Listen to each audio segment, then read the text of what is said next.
தமிழகத்திலிருந்து திமுகவில் ஓகேங்களா உதயநிதிய நீக்குங்க அப்படின்னு சொல்லிட்டு ஒரு ரிப்போர்ட் ஒன்று போயிருக்கிறதை நம்மளால பார்க்க முடிகிறது.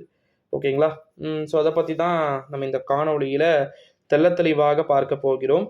என்ன ரிப்போர்ட் போயிருக்கு அப்படின்னு வந்து பார்த்தீங்கன்னா, திமுகவிலிருந்து உதயநிதியை தூக்குங்களேன் அப்படின்னு சொல்லிட்டு. உண்மையிலே அது நடக்குமா? நடக்கிறதுக்கான சான்சஸ் வந்து இருக்குமா அப்படின்றது தான் இந்த வீடியோவில் நம்ம பார்க்க போகிறோம். திராவிட முன்னேற்ற கழகத்திலிருந்து உதயநிதியை வந்து பார்த்தீங்கன்னா, சனாதன தர்மம், ஜெயலலிதா ஒரு சூழ்நிலையிலே திமுகவிலிருந்து உதயநிதியை வந்து ஒதுக்குறதோ அல்லது நீக்கிறதோ சர்வசாதாரணமாக நீங்கள் நினச்சிடாதீங்க. உதயநிதியை பொறுத்த வரைக்கும் ஓப்பனா சொல்ல போனால் நம்ம தமிழ்நாட்டுடைய ஒரு டெபுட்டி சிஎம்மாக துணை முதலமைச்சராக அடுத்து வரலாம் அப்படின்னு சொல்லிட்டு பிளானை போட்டுக்கிட்டு இருக்கக்கூடியவர். ஓகேங்களா. அவரை போய் சும்மா தூக்கிடுவாங்க நீக்கிடுவாங்க அப்படின்னு சொல்றது எல்லாமே ஏற்றுக்கொள்ளப்படாதது அப்படின்னே வந்து சொல்லலாம்.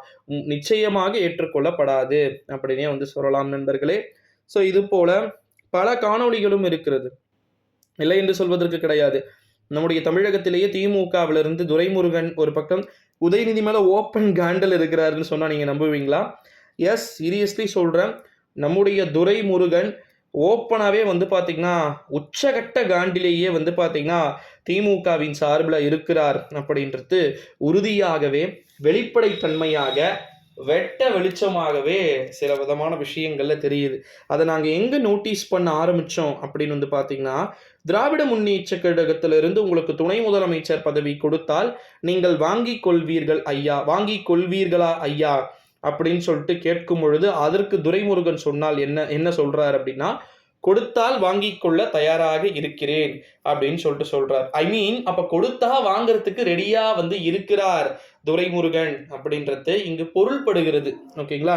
இந்த ஒரு சூழ்நிலையில தான் 2024ஆம் ஆண்டு நாடாளுமன்றத்துடைய தேர்தலுடைய முழுமையான முடிவுகள் எப்படி வேண்டுமானாலும் மாறி ஒரு ஸ்திர தன்மையான முடிவுகளை கொடுக்கக்கூடிய வகையில அது இருக்கலாம் அப்படின்னு சொல்லிட்டு எதிர்பார்க்கப்படுவதாக இருக்கிறது அப்படின்னே வந்து சொல்லலாம் நண்பர்களே.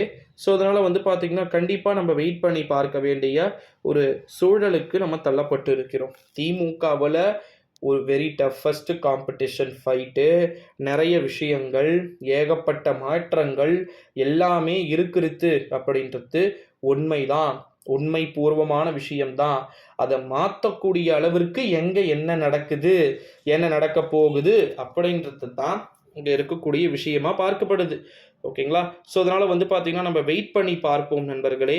உண்மையிலேயே திராவிட முன்னேற்ற கழகத்திலிருந்து உதயநிதியை நீக்குவாங்களா அப்படின்றத நம்ம வெயிட் பண்ணி தான் பார்க்கணும்.